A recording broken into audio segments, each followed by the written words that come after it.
But you also had people that were very fine people on both sides. And the aliens would mind meld and give them the technology. They're bad aliens. So are you surprised the Nazis were influenced by demons? No, if demons are real, I would definitely think they'd be on the side of the Nazis. Yeah. McDonald's is connected to the Clintons. They chop up the bodies and put them into the sausage and hamburgers. People are being cannibalized. Look it up. And I'm watching CNN talk about this as violent white nationalist protests. We have done everything in our power to keep this peaceful, you know? It's Pepe's become kind of a symbol. You're listening to Yeah Nah Passaran, a show about fascism and its gravediggers. I'm Cam Smith. I'm Andy Fleming. And we're joined this week by Maik Fielitz, who is a researcher at the Jenner Institute for Democracy and Civil Society and is also the author of Digital Fascism. Thanks for joining us, Maik.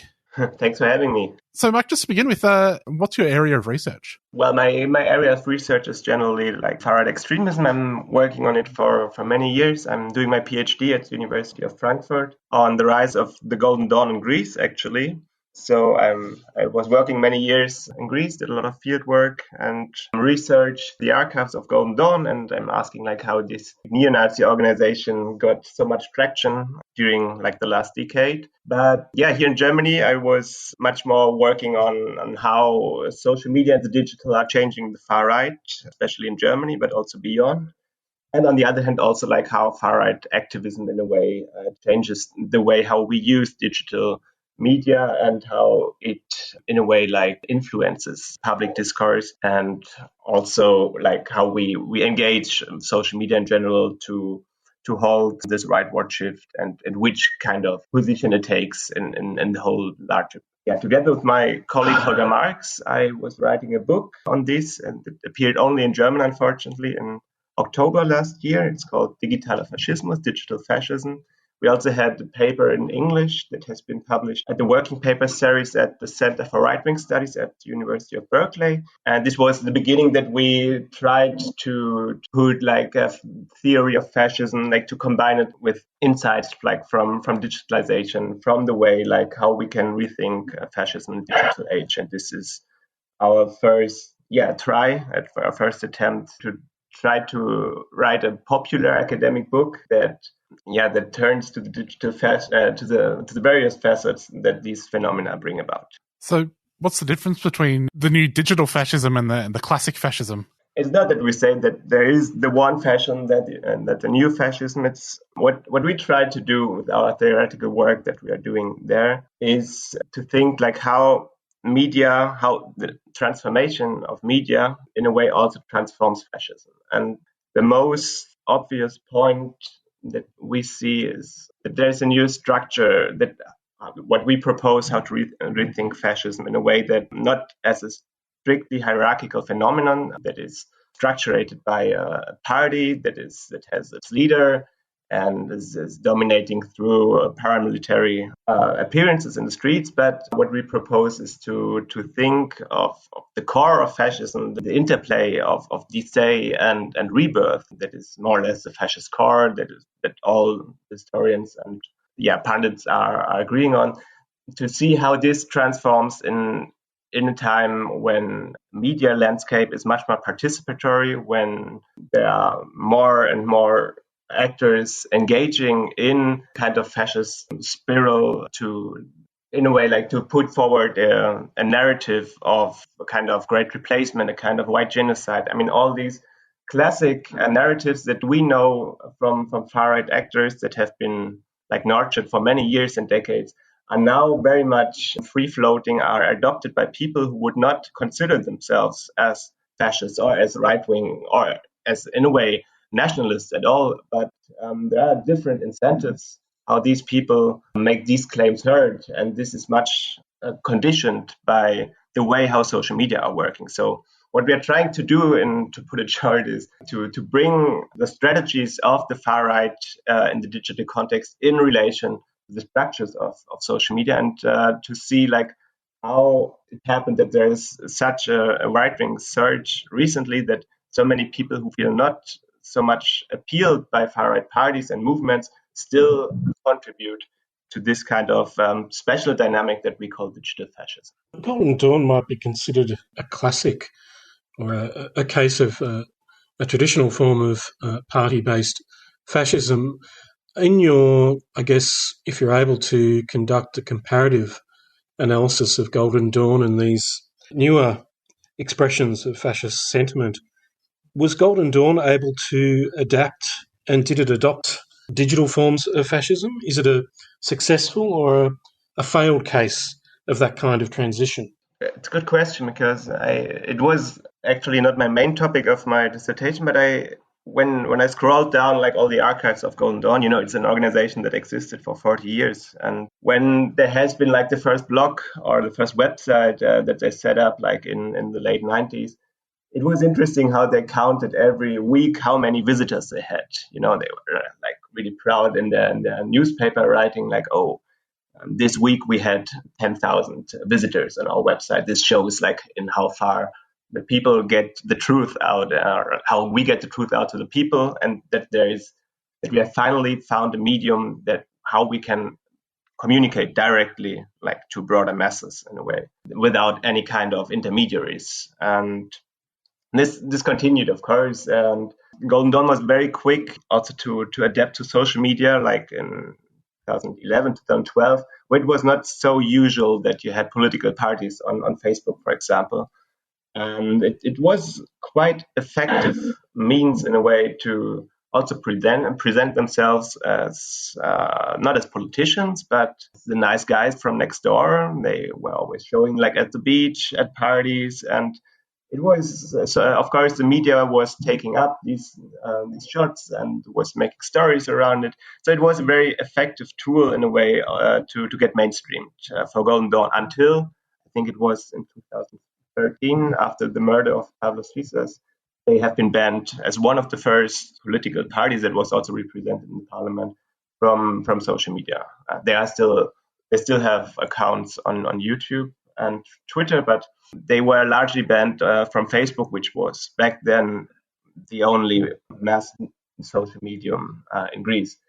But what I find interesting also, like that's why we not want to say that this part of fascism is not in a way like relevant anymore. But what we found interesting is very much that we see in other contexts that much of the fascist dynamic that we see evolving in the digital is not so much guided by specific groups, movements, or parties, but it has taken a life of its own in a way. That we find a lot of alternative media, a lot of influences that give far-right politics a very personal, very kind of authentic drive, and that pull it a bit apart from the more organized phenomenon. So they are still contributing. Like in Germany, the party, the AfD, is the party with the most Facebook followers in Germany, for example. They have the most outreach, they have the widest reach, but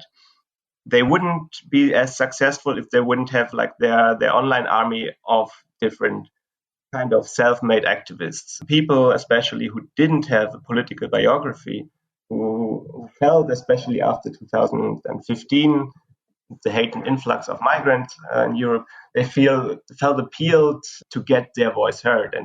And this is something that in kind of this participatory media landscape that is very much desired, of course, by platform operators, also by a democratic society that very much transformed or that very much shifts its main terrain of discourse to the digital. And of course, there are people who feel now appealed to have first time a mass audience to talk to so many people at the same time, to also get feedback directly, instantly through likes and shares, and that feel appealed to work on a mission of national salvation. And this was in Germany a very crucial facet of the recent turn or swing to the right that we see, of course, represented by the rise of parties like the AfD, but that we see also in the rise of acts against refugees and their facilities. So we had in 2015 and 16, like every day, 3 attacks on a migrant facility or refugee facility. And this was, when we look at the profiles of the perpetrators, these were not exactly the organized far-right people that we know from long time ago, that there are a lot of people monitoring them. There are watchdog and anti-fascist groups who very much have them on their radar. But those were people like fixed jobs, families who have never appeared to far-right demonstration, but who took the law in their own hand in a way, feeling threatened by a lot of coverage that they received through social media. And also, like what we find interesting in this is it's a generation, it's an older generation, the 40s, 50s, that feel engaged and appealed by social media reporting, and that they, their own way in responding to what they feel as a threat. And behind this is, of course, a very long media strategy of far-right activists who use social media to spread the rumors that with the migrants and refugees, there's coming crime and the death of the nation. So the Volkstod, the death of the nation, is something that we know for many years in far-right discourse, but this has gone mainstream very much. And they wouldn't have reached out to so many people without having a very smart use of social media. I suppose that notion of the nation permanently being under attack that you see in this far-right discourse is also, I guess, a permanent feature of a lot of mainstream reportage and commentary. I was wondering, to what extent do you think is the proliferation of digital fascism dependent upon a nurturing environment that's afforded by traditional media?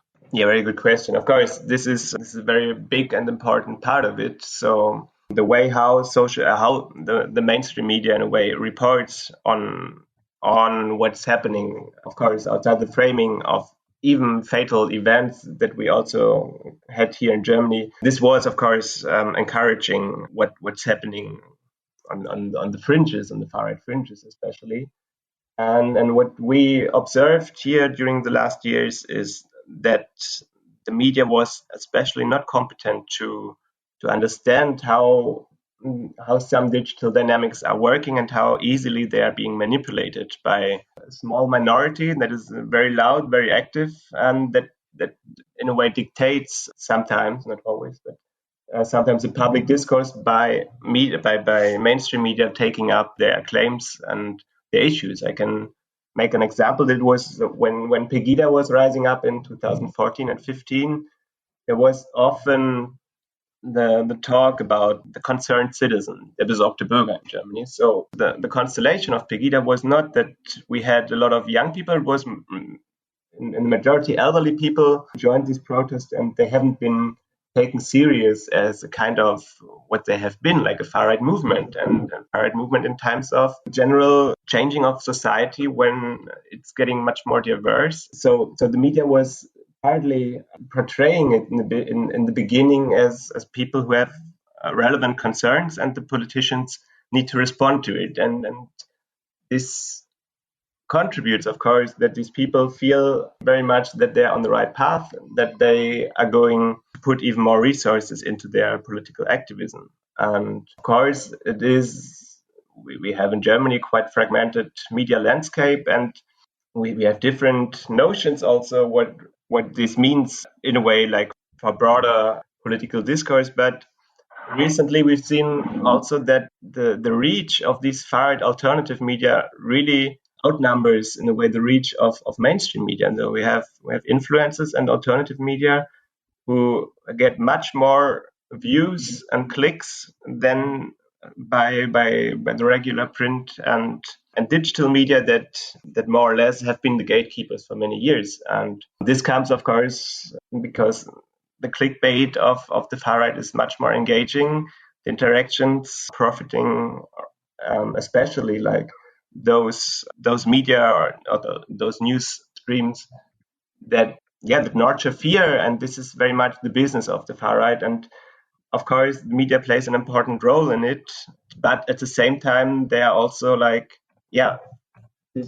this change of the media landscape. They try even to get the same clickbait, of course, the same revenues of clickbait that the far right has. And this is dangerous, and it's always part of the story, sure. One question that occurs to me, thinking back to the origins, I suppose, of the internet and the World Wide Web and thinking about what's termed social media is when I think of, well, very often social media is, well, employed as a kind of euphemism for the control of a very small number of corporations that dominate the social media landscape, in particular Facebook and Twitter and so on. What can you say about how the internet as a whole has transformed over the past few decades to result in a very small number of sites dominating online discourse? Yeah, very good question. I mean, this is something that we have very central in our book also discussed, like this kind of, it's in a way a kind of colonialism that these very few Silicon Valley companies put out and in a way like set the rules for democratic discourse worldwide. And as you said, like we see a very strong like centralization through platforms that always try to take the image of intermediaries that feel not liable or responsible for the content that is being distributed via the platforms. But of course, I mean, this is one of the greatest myths that they are spreading quite successfully, that they are neutral terrains where everyone can meet and exchange, and that they are curating news, they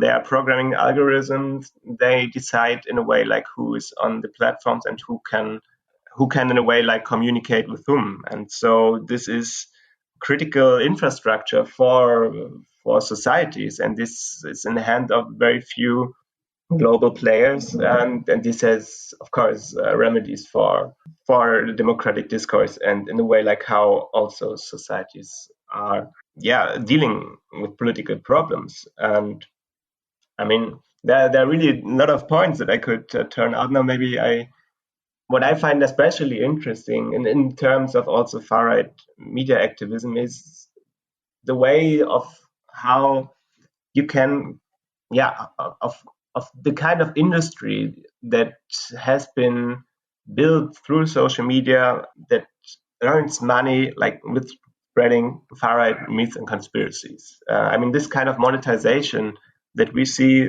through social media, especially, that makes it possible to make a living and through just sharing falsehood, slurs, and harassment campaigns. And this is something that didn't exist before. There haven't been like so many incentives to use these platforms to make a living out of it and to use it for political activism. Of course, it goes in many sides, but what we see, especially recently, is that there's such a kind of industry that is in a way filling social media so much that it's almost impossible to not get across far-right content through social media. And this is something that also changes very much the structure of the far-right. So we have like now people, influencers who really act on themselves, who guide a kind of followership as if they would be like pop stars, and they have they have merchandise, they have their fans. It needs like very few clicks to put or to pull people like out on the streets, and it's such a kind of close relationship between single actors and the broader masses. I mean, this is the dream of every demagogue, of course. And what we discuss, especially in the book, is in how far like all these that have been termed as liberties to express ourselves as kind of ways how we can engage more freely also against authorities and against domination. How this was always in a way like based on a quite unstable or critical way of how we engage digitally, because as you said, it's all in the hands of the designers of social media in a way how we interact, and this is very much exploitable, because for social media operators it doesn't play such a role who's using their services. In a way, we see also very much how it moved like from the network idea to a more like an app industry, the social media, and we see like how this creates new kind of social figures that have been very much identified as liberating, but they turn very quickly into regressive phenomena that play certain role to undermine these liberal freedoms that we find used to have now. I mean, the idea that everyone can spread every kind of information to a potentially global audience is something that is a great thing in general. But it also has it brings about so many problems and dilemmas to, in a way, curtail the negative consequences that these liberties bring with it. And this is something that maybe we can discuss now also. But what we think is, in the structure of social media, there is nothing constructed that would prevent such developments, and that the far right had a very good idea how to exploit these spots of interaction that would give them the chance to directly communicate to a mass audience. This is the idea how fascists always used media, unregulated media, to have the possibility to communicate directly to masses without traditional media, without parties, without any kind of intermediaries in between them, but the people is being addressed through the leader and gets in a way manipulated for the causes of fascists. Today it is not so much top down, it's much more bottom up, and this is what we try to describe as digital fascism. There is one sort of intermediary that they need to go through to spread these messages of hate, which is the platforms themselves. Given their record, how much confidence can we have in big tech firms policing hate speech? Yes, I mean, of course, these are the intermediaries who have been largely passive throughout the last years, but lately, of course, the deplatforming of Trump, this has changed. And I mean, if we are looking back some more years, there hasn't been a kind of strategy how to cope with this kind of content. It was also in public discourse, it was very much a kind of flip side in a way of social media. It was part of the whole to have hate speech on the platform, and we had a lot of initiatives who said okay, we just need better arguments, you just need better counter speech campaigns to stop this kind of dynamic that is ongoing on the platforms. But I think what the last years proved is that it is not about the better argument. I mean, of course, it never had been, also in the history of fascism, it hadn't been. And because the people, they think they have a kind of ultimate version of the truth that they are following, and everything that speaks against them is false. And this is, of course, amplified through the way how social media has been working and still works in a way that in a way these postings are getting much more traction that cause interaction, and that is always, of course, an advantage for far right politics.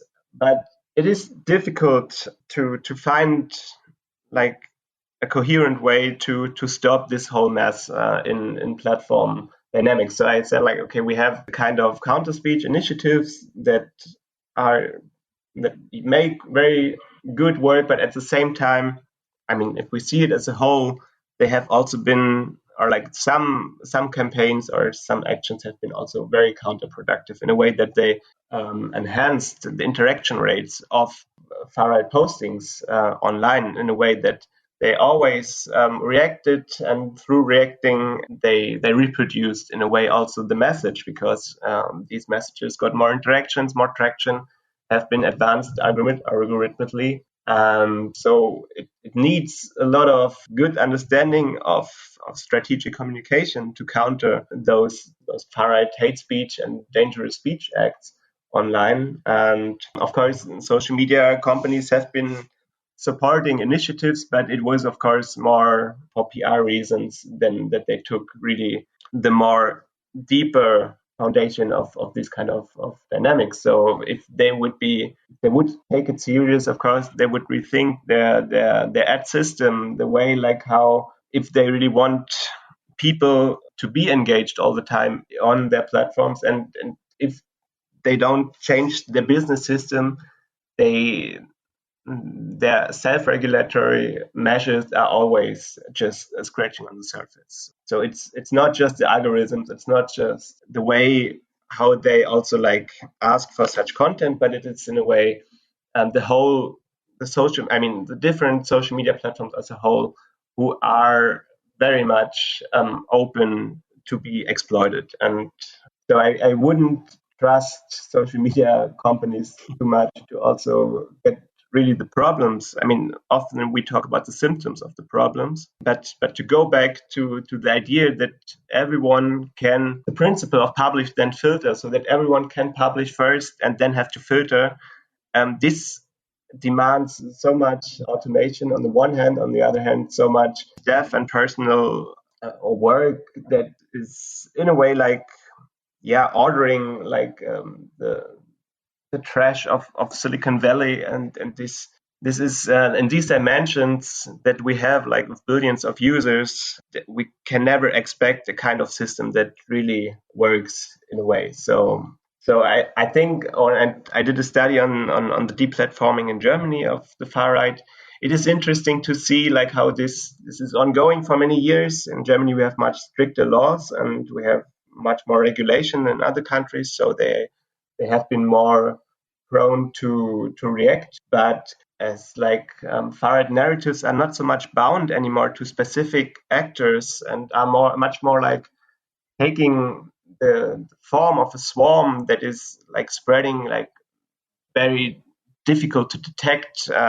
It is quite difficult to contain the spread of these narratives and ideologies. And there's few concepts behind how this could be done.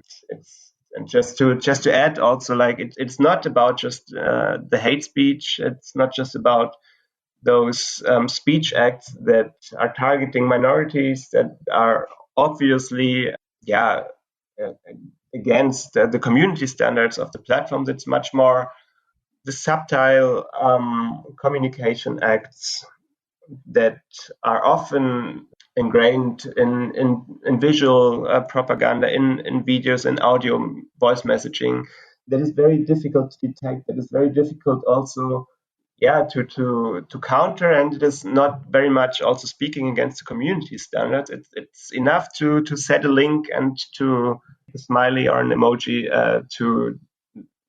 to say the message. And social media has polarized society so much for so many years. We are now at the point where the time of persuasion is in a way like is done in certain way. We see it in the US. It is not that a lot of people need much more information to take sides. It is very much progressed that there are people who believe in one, or who think that there are different forms of the truth out there, and hanging to the one and see an antagonistic version of the truth on the other. And this is, I think we are still at the beginning to understand in how far social media contributed to these cemented antagonistic versions of understanding social reality, and in how far this also moves back what this means like for progressive or radical politics to show alternatives to this. I would leave it to this first. Well, Mike, we'll have to leave it there. Thanks so much for joining us. We'll have a few more questions with you on the podcast version of this show at 3cr.org.au/Passaran, or wherever you get your podcasts. And people can also find you online on Twitter at Maik_Fielitz. Thanks so much. Thank you for having me. Mike, in your essay, you make reference to various techniques that the far right and the extreme right deploy in their online propaganda. One of them is gaslighting. Can you briefly explain what that is and how that functions in order to bolster digital fascism? So gaslighting is actually like a term that we know very much from psychology, or like from psychology of relationships between, especially like in the old days, men and women. That refers to the question how to make people like emotionally dependent on yourself. And probably you know the movie Gaslight from the 40s, I think. And we have like the main actor who always tries to make his wife in a way like uncertain about how she perceives reality. So he's using various techniques, for example, like to open a gaslight, and to say that there's normal light, and the wife is just seeing that it's not so I don't know the word in English, but it's not so constant light. So, but she was using various ways in a way to show that she cannot be sure of how to perceive reality, and this is something that we see in a larger frame, like how the far right tries to influence and to infiltrate the minds also of the people, in trying to present an alternative version of the truth of reality, and to see to share in a way a version that out there's a kind of civil war raging. There's mass murdering. There are migrants who try to rape your wife. These are narratives that are singularly not so important, but as a whole, this is something that tries that people lose their trust in public narratives, or like in the media or in the politics, and are really left alone and need a kind of authoritarian way where they can rely on. And this is offered very much by far right alternative media. So the idea why we also use it is, and I could quote Arendt now, it's she always said, like, it's not so much for totalitarian or fascist regimes, it's not so much like the convinced people who are like desire to follow the movement. It's much more those people who cannot distinguish between fact and fiction, between true and false. And this is what we try to argue, like how this kind of strategy to pump up the volume very much, like different dramatic stories that leave the persons like threatened, that leave them disorientated, and that demand a kind of alternative. And this is being provided through a kind of collage that foreign activists use to write a different story about what's happening out there. And this is very much like facilitated by social media, because today you have all the news available that wouldn't go beyond like the local level, and you can collect from every different region. For example, in Germany, you can make maps and saying, okay, every day we see people being attacked by foreigners, and so on and so on. And this is very much playing into this gaslighting, to say, okay, don't trust anything you hear out there, and don't trust even your own perception of what you see and what you hear, because we have the truth, and this is that we are going then it's going down with the nation, and it's going down like you and your family, and you need to trust a different version of truth and of politics, and this is being offered by far right activists. The core of fascism, which you've deployed, which has some scholarly consensus, refers to a concept known as palingenetic ultranationalism. Can you briefly, if you can, explain that notion and how it informs your work, especially in the digital realm? Yes, as you said, like we are very inspired by Roger Griffin, of course, and his work on fascism, and the idea of palingenetic ultranationalism is very much ingrained back and now. That's at least our argument, that we have a kind of obsessive occupation of fascist movement with national decay, in a way that that fascist movements are so much occupied in spreading the version that they need. It's going down so much that it needs a radical change, and fascism is in a way employing radical measures on society, and they need a kind of justification. So they need to have a kind of rationale that their action are the solution for a very urgent problem. And so this is very much what combines or what connects also, like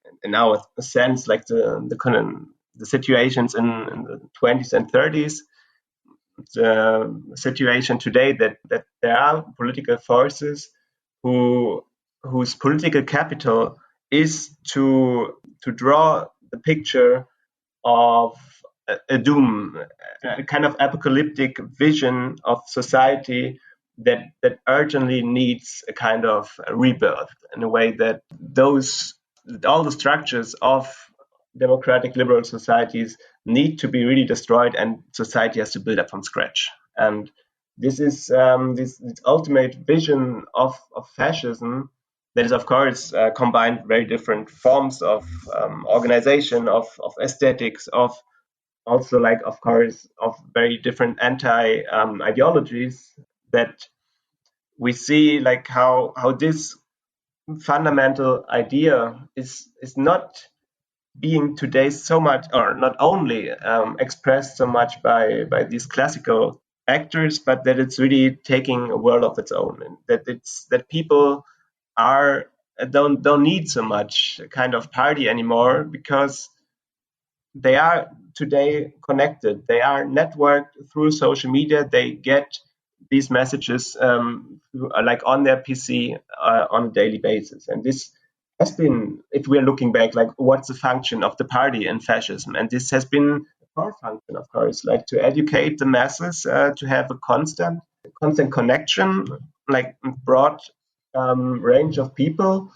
And we see, of course, that this has been much more top down back then, and that today, if we look, for example, to Brazil, of course, there's still a leader figure like Bolsonaro, but his stormtroopers, in a way, are not in a way marching in the streets like with military discipline, but it's much more effective today to employ like influencers who are like making YouTube videos from the couch that spread a kind of authentic idea of how to engage also this kind of content. And this is what we identify as much more effective, and that we see also as much more dangerous in a way. This kind of decentralized bottom-up dynamics that show that authoritarianism is today also like coming from below, and not just implanted by a party or a political actor, but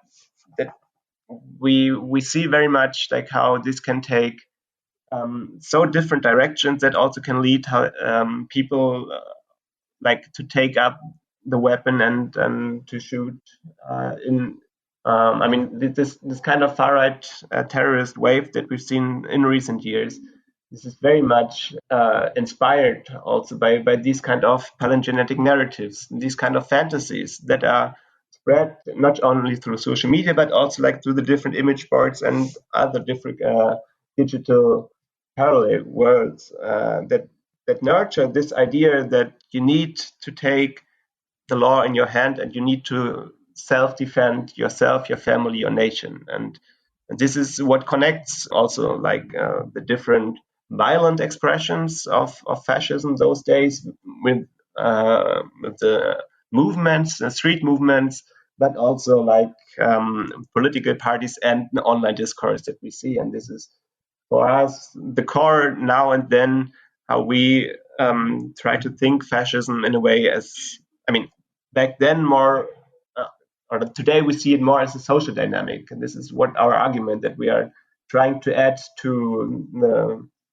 the discourse on fascism those days, that we can try to understand fascism also detached from hierarchical actors, and that we see it like that the fundamental ideas of fascism of the interwar period is reinvigorated today differently than we expected. So we also see like this, some of the discussions, is this fascism now, is it still fascism, not fascism? This is not so much our idea of using the term of digital fascism. It's more a general social analysis of how of threats that liberal democracy face today. And this is, for us in a way much more dangerous, because you cannot fixate the problem to a certain actor that you can, I don't know, deplatform, ban, whatever. But this is so much detached and post-organizational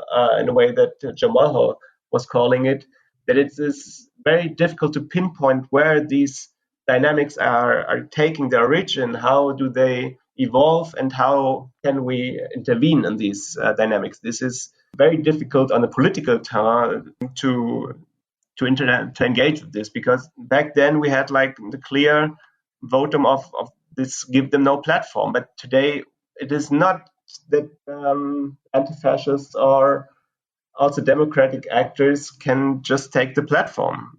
This is in the hand of a few companies, as you also said, and this gives us very different ideas how a digital anti-fascism also should look like. Finally, we have this. There have been various laws and regulations introduced by governments which seek to, in a sense, regulate the expression of hate speech and so on and so forth.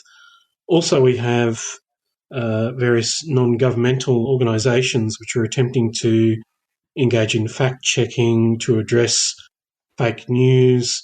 But it seems to me that one of the issues which may be inherent to this kind of, program is the kinds of counter-narratives that are being produced which are meant to combat the, torrent of lies that we find online and especially on social media. They don't seem to have the same skill set, or they don't seem to be able to produce the same kinds of effects. And it seems that one of the reasons for that is because there's a sense in which they're inauthentic or inorganic. They're not trying to present themselves as a voice of the people, or if they are, it's very much associated with some form of governmental authority or other kind of repressive element that means that the audience which receives this message is less likely to respond positively or to absorb the kinds of messages that are being produced.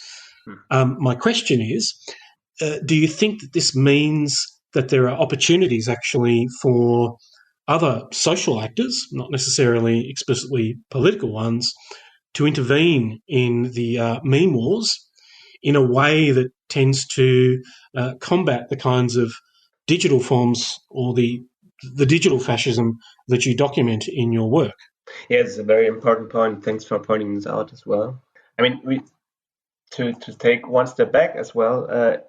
So as you said, like we had so many campaigns and so much money spent also like in online campaigning that has been largely missing its target. At least in Germany, I can tell you dozens of also, I mean, they had ideas and so on, but this like external intervening, this also like educational approach largely failed in a way because it was not authentic. It didn't get any traction and any reach. And I think the largest problem of this campaign is that they cannot compete with the reach of far-right actors. And here we are at this dilemma that social media like also puts forward. And we are countering an actor that is not bound to any kind of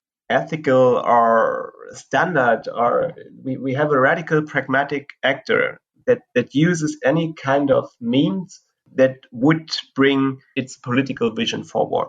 And this means that we see, of course, in far-right context, a lot of metric manipulation in a way that the usage of multiple accounts, of fake accounts, the way how online activism is coordinated, that reached a kind of dimension that is really unprecedented. That there are people who are sitting at home and who are coordinated from one video to the next to vote it up or down, and to comment and to silence also people. Like not to speak about the dogpiling and all these harassment tactics that are being used to silence or even to destroy your political opponent. And in this kind of atmosphere, it is very difficult to approach this kind of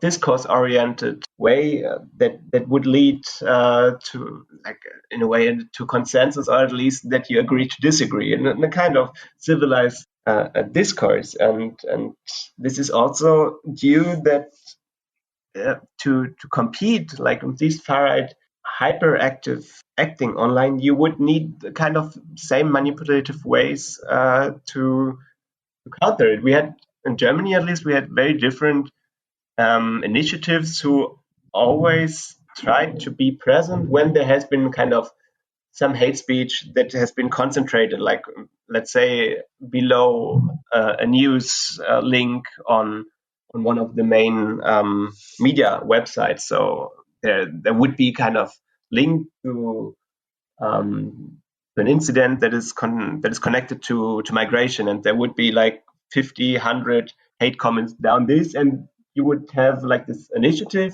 who would go there and try to compete in a way, to say, okay, we have now, we cannot be, we have to represent like social majorities, we have to be there, and we have to show that there is a kind of digital self-defense of kind of civil society that is present and that shows that they are a minority. So there are people who are spending days and nights really trying to counter these arguments, to say, okay, no, this is wrong, this is right, and maybe think twice.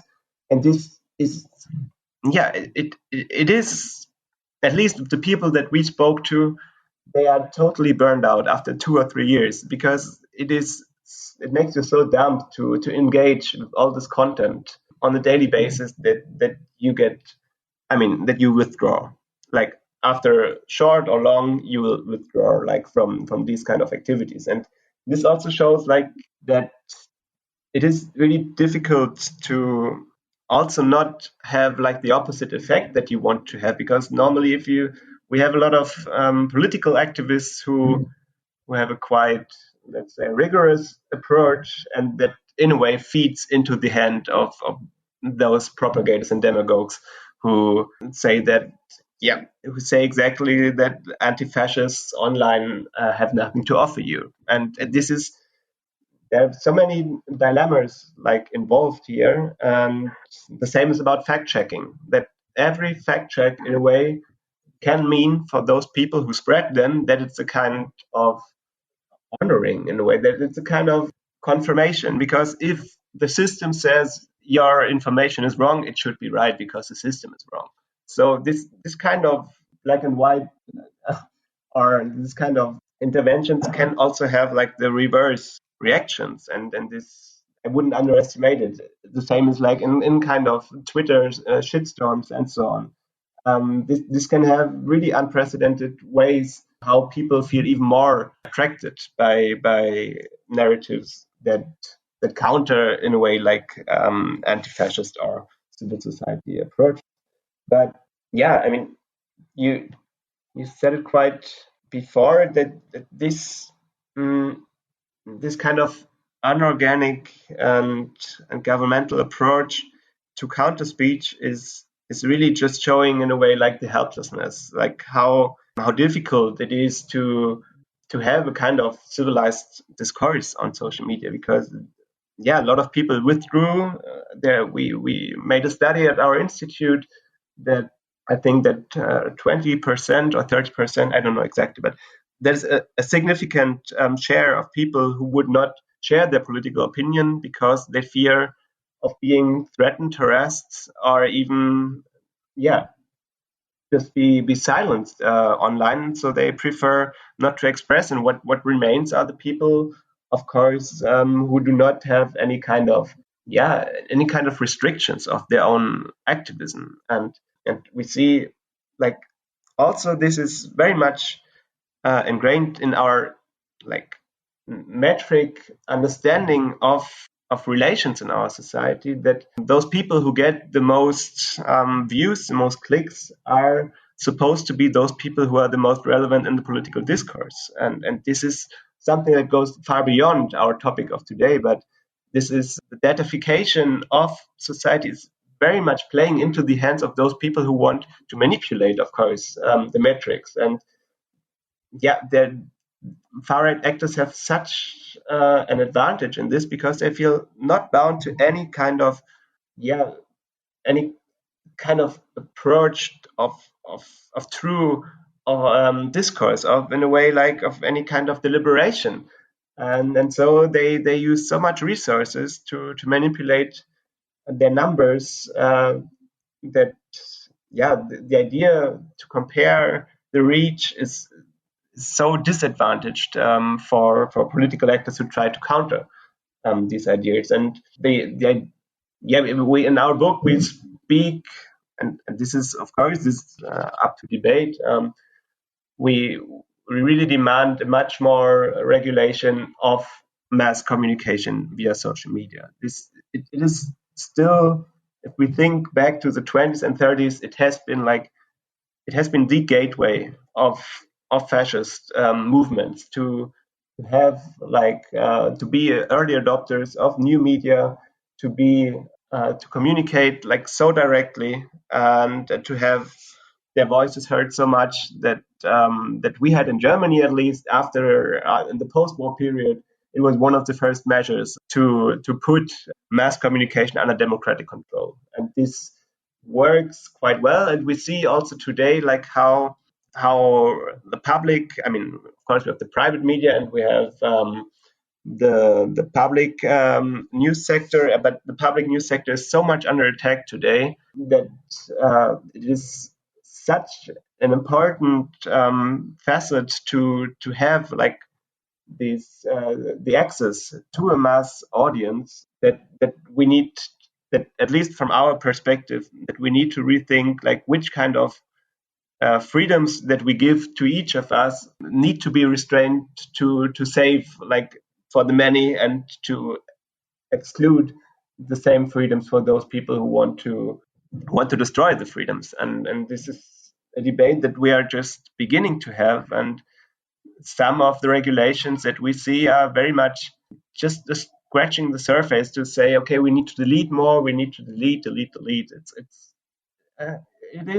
It's more complex. I mean, it is not just about deleting, it's about who can communicate to masses in which way, and how do governments intervene without being censors. This is the major thing, and for us it needs a kind of independent democratic council in a way to first of all set some rules for public discourse through social media, and not in a way how the Facebook Oversight Board is doing it, but in a much more comprehensive way.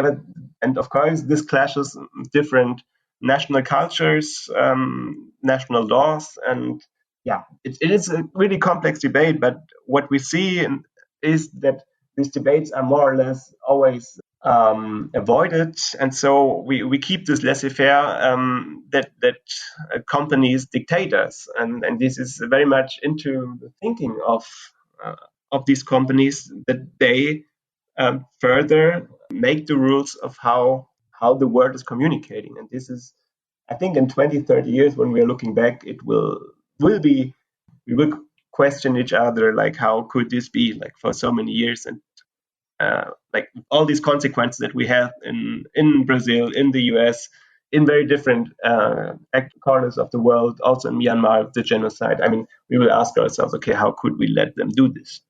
Well, Mike, we'll have to leave it there. Thanks so much for joining us.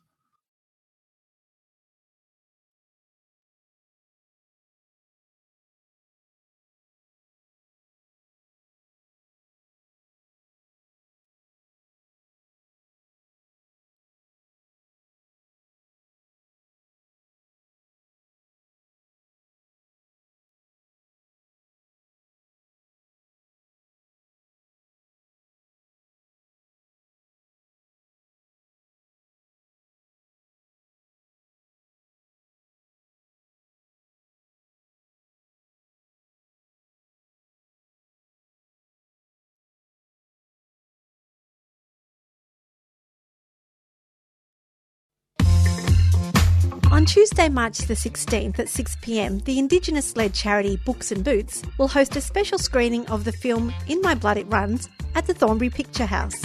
All ticket sale proceeds will go to Books and Boots, who transport pre-loved children's books to First Nations kids in remote communities across Australia.